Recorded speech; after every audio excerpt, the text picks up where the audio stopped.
इसी मुहिम में अनअकैडमी ने एक कदम आगे बढ़कर बच्चों को 20,000 लाइव क्लासेस देना शुरू कर दिया है, जिसमें से मेरी भी कुछ क्लासेस आपको देखने को मिलेंगी।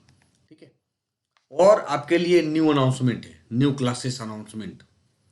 एसएससी जेई की बात करें, सीजीएल, क्योंकि भैया आप तो 2020 प्री, लेकिन टीयर 2 देखना पड़ेगा ना सर, और सीएचएसएल 22 मार्च से 22 मार्च सुबह 10 बजे अनाउंसमेंट होगा। तो बस जुड़ना ना भूलें वाईफाई स्टडी स्टूडियोज पे। ठीक है बच्चों, चलिए तो अब देखते हैं पहला क्वेश्चन क्या कहता है कि time period of revolution for a Jio stationery satellite, भू स्थिर उपग्रह का क्रांतिक काल या परिभ्रमण समय होता है। यानी भू स्थिर उपग्रह कितने समय में चक्कर लगाएगा, जरा कमेंट बॉक्स में बताइएगा, कितने समय में चक्कर लगाएगा, क्या होगा इसका जवाब। बिल्कुल आसान सा सवाल, कई बार मैं बता चुका हूं आपको कि 24 घंटे के अंदर जो पृथ्वी की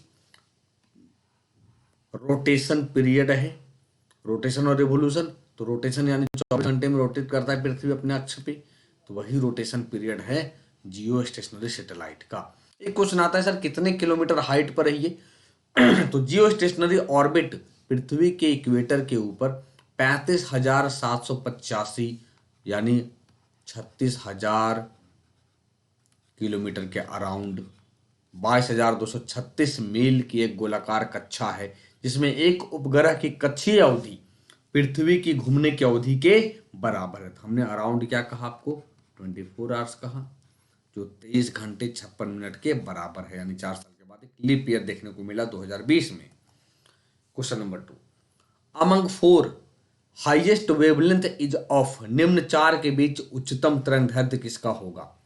रेडियो वेव, इंफ्रारेड, अल्ट्रावायलेट या गामा रेज, किसके बीच उच्चतम तरंगदैर्घ्य होगा बच्चे, तो रेडियो वेव, चारों में से रेडियो वेव में हाईएस्ट वेवलेंथ होगा। किसमें होगा, हाईएस्ट वेवलेंथ होगा। गामा में क्या होगा, गामा में फ्रीक्वेंसी ज्यादा होगा, तभी तो इसकी पेंट्रेशन पावर ज्यादा है, तभी तो इसकी पेंट्रेशन पावर ज्यादा है। तो विद्युत चुंबकीय स्पेक्ट्रम की बात करें, इलेक्ट्रोमैग्नेटिक स्पेक्ट्रम की बात करें, तो सबसे लंबी तरंगदैर्घ्य जो है रेडियो तरंग है, फिर microwave, infrared, optical, UV, X-ray और तब जाकर गामा होगा। ठीक है, तो ये याद रखना, ये बार बार सीक्वेंस पूछते जाते हैं एग्जाम हॉल में और आप भूल जाते हो, ये हमेशा याद रखना। Question number 3, brass gets discoloured in air because of presence of which of the following gases in air, वायु में निम्नलिखित गैसों में से किसकी उपस्थिति के कारण पीतल वायु में विघटित हो जाता है, वायु में विघटित हो जाता है, डिस्कलर्ड हो जाता है। तो किसके कारण, पीतल के बर्तन देखते होंगे ग्रीन ग्रीन हो जाता है, देखते हो जैसे हवा में होता है वो ग्रीन ग्रीन हो जाता है, फिर निकालते हैं उसको, कलाई करते हैं, साफ करते हैं। तो हाइड्रोजन सल्फाइड के मौजूदगी के कारण पीतल वायु में विघटित हो जाता है, यानी डिस्कलर्ड हो जाता है, रंगहीन हो जाता है। ऐसा इसलिए क्योंकि हाइड्रोजन और सल्फाइड और पीतल के मिश्रण की उपस्थिति एक प्रकार की ऐसी चीज है जिसका रंग बहुत हल्का होता है। मिश्रण गैर तापमान है, नॉन टेम्परेचर है, टेम्परेचर का कोई फर्क नहीं पड़ेगा इस पे, इसीलिए यह फीका पड़ जाता है। Stainless steel resist corrosion due to, stainless steel किस कारण वश जंग रोधी है, यानी स्टेनलेस स्टील पे हम किसकी कलाई करते हैं, किसको रंगते हैं जिसके कारण वो जंग रोधी हो जाता है, तो क्रोमियम होगा।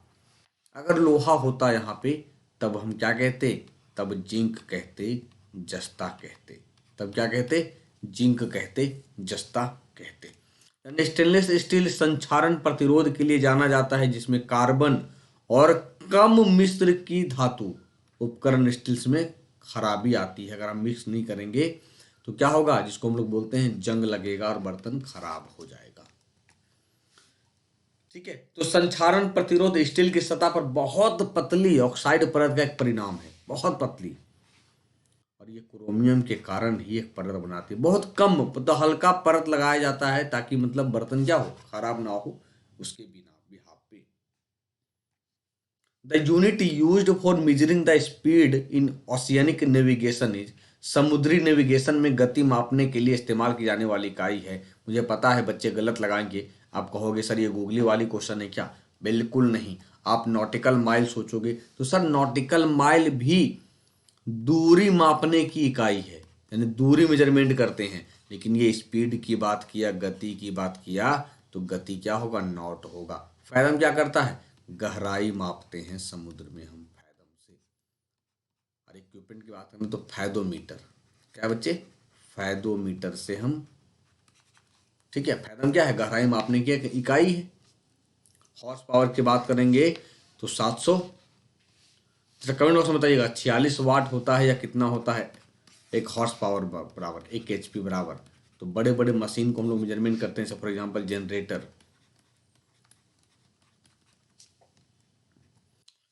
कौन सी धातु अन्य धातुओं के साथ एक अमलगम नहीं बनाती है? Which of the following metals not form an amalgam with other metals? तो पता है इस क्वेश्चन में हमेशा आप गलती करते हो, जो नहीं वाला है इसे आप ध्यान नहीं देते हो। आप सोचते हो बनाती है, बना के आते हो, पारा हो जाता है लोहा। कहा नहीं बनाती है सर, पारा लोहे के साथ अमलगम नहीं बनाएंगी, बाकी बात गोल्ड सिल्वर सबके साथ ये अमलगम बनाएंगी। तो लोहा, अब देखो लोहे के अलावा क्या होगा? प्लेटिनम, टंगस्टन और टेंटलम के साथ पारा अमलगम का निर्माण नहीं करता है। ये क्या हो गया? 80 atomic number. Question number 7, which of the following diseases is not caused by bacteria? निम्नलिखित में से कौन सी बीमारी बैक्टीरिया की वजह से नहीं होती है? डिप्थीरिया, निमोनिया, ट्यूबरकुलोसिस या रिंगवर्म? क्या होगा? आपको बताना है कौन सी बीमारी बैक्टीरिया की वजह से नहीं होती है। तो क्या होगा बच्चे? दाद, दाद खाज खुजली, देखते हो ना कहते हैं, तो ये किसके कारण होता है? ये होगा प्रोटोजोआ के कारण, सॉरी फंगी के कारण। किसके कारण होगा? कवक, फंगल डिजीज है ये, कवक के कारण होगा। ठीक है, जबकि ट्यूबरकुलोसिस, माइकोबैक्टीरियम ट्यूबरकुलोसिस, ये भी बैक्टीरिया के कारण, ये भी बैक्टीरिया के कारण, स्ट्रेप्टो। ठीक है, तो आपको बताना है होमवर्क के रूप में, क्योंकि देखो यार होमवर्क इसलिए दे रहे हैं क्योंकि अभी तो घर बैठे हो, कहीं जाना है नहीं। डिप्थीरिया के बैक्टीरिया का नाम, निमोनिया के बैक्टीरिया का नाम, ट्यूबरकुलोसिस का बैक्टीरिया का नाम बता दिया, माइकोबैक्टीरियम ट्यूबरकुलोसिस। ठीक है, washing soda is the common name for, धोवन सोडा सामान्य नाम है किसका? सोडियम कार्बोनेट का, सोडियम बाइकार्बोनेट, कैल्शियम बाइकार्बोनेट का, सोडियम बाइकार्बोनेट का, या कैल्शियम कार्बोनेट का? तो धोवन सोडा को हम धोने वाले सोडा कहते हैं, जो यूज करते हैं सोडियम कार्बोनेट है। बाई लगता तो खाने वाला सोडा हो जाता है। ये क्या होता? खाने वाला सोडा। केमिकल फॉर्मूला की बात करेंगे तो sodium carbonate also known as washing soda और soda ash, chemical formula NO2CO3 है।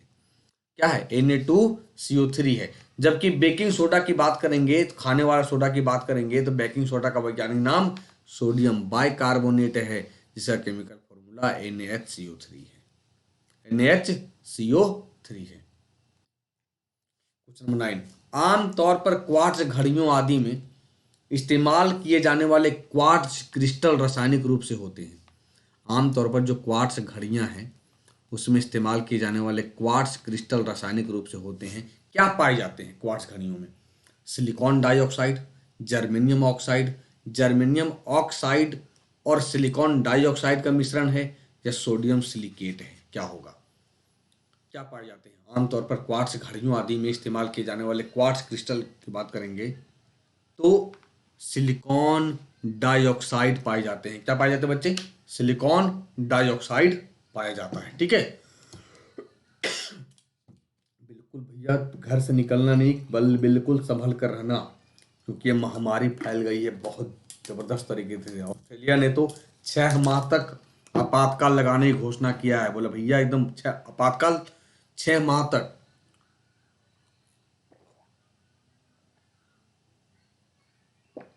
नोएडा में सेक्शन 144 लग गया है, बहुत जबरदस्त तरीके से फैल रहा है ना।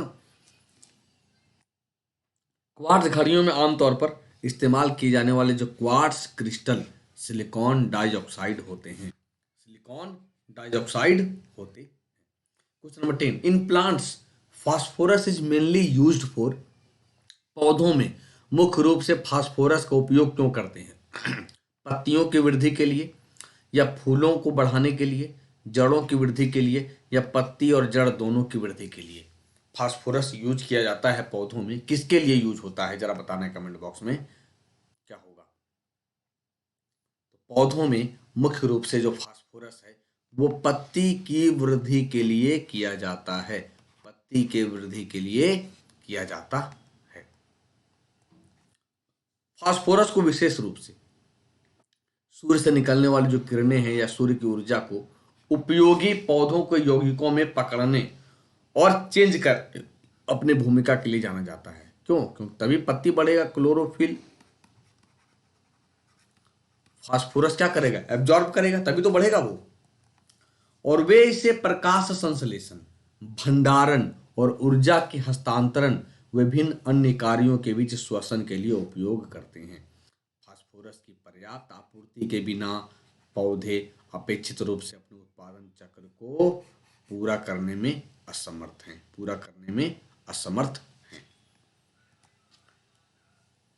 किस गैस को ग्रीन हाउस गैस के रूप में नहीं जाना जाता है? किस गैस को ग्रीन हाउस गैस के रूप में नहीं जाना जाता है? क्या होगा बताइए।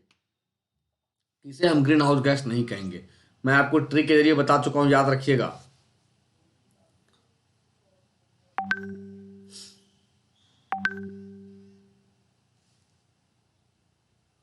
चलिए बताइए। देखिए अभी कृति मैम का मैसेज आया कि नेट चला क्या, स्थिति बहुत खराब है,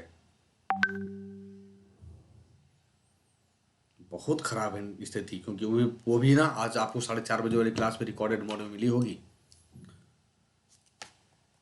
तो हाइड्रोजन, सर मीना का जलवा ग्रीन हाउस गैस, मीना का जलवा मीथेन हो गया, नाइट्रस ऑक्साइड हो गया, फिर आपका CO2 कार्बन डाइऑक्साइड हो गया, जलवा जलवाष्प हो गया, और O3 यानी ओजोन है, हाइड्रोजन नहीं है। ठीक है बच्चों। तो सर ग्रीन हाउस प्रभाव में योगदान देने वाली गैसों में carbon dioxide, methane, nitrous oxide, ozone, जलवाष्प, क्लोरोफ्लोरोकार्बन CFC और हाइड्रोफ्लोरोकार्बन, और हाइड्रोजन एक ग्रीन हाउस गैस नहीं है, याद रखना। हाइड्रोजन को आवारा गैस कहते हैं, नहीं। ब्रोमीन क्या है? Bromine is a black solid, red liquid, colourless gas, या नन ऑफ द अबव। तो ब्रोमीन क्या है? ब्रोमीन की बात करेंगे तो सर ये रेड लिक्विड है, लाल तरल पदार्थ है, लाल तरल पदार्थ है। तो ब्रोमीन जिसका प्रतीक Br है, परमाणु संख्या 35 के साथ, यह तीसरा सबसे हल्का हाइड्रोजन है, हाइड्रोजन, और कमरे के तापमान पर एक धूसर लाल भूरा तरल है जो समान रूप से रंगीन गैस बनाने के लिए वेपराइजेशन का यूज करता है, वाष्पीकरण करता है। तो ये थे आपके आज के क्वेश्चन जो आपको रिकॉर्डेड मोड में मिले। माफी चाहूंगा बच्चों इसके लिए, क्योंकि नेट की कनेक्टिविटी नहीं थी, लेकिन क्लास ना होने से अच्छा था कि कुछ क्लास आपको मिल जाए। ठीक है, तो अगर आपने अब तक अनअकैडमी लर्निंग ऐप डाउनलोड नहीं किया तो डाउनलोड करिए और फायदा उठाइए, और अपने वाईफाई चैम्प के साथ जुड़िए, जो SSC के लिए भी प्रतिबद्ध है, रेलवे के लिए प्रतिबद्ध है, अदर के लिए प्रतिबद्ध है, अदर यानी DRDO के लिए प्रतिबद्ध है। तो बिल्कुल जुड़े रहिए अपने वाईफाई चैम्प टीम के साथ। तो मिलते हैं लाइव क्लासेस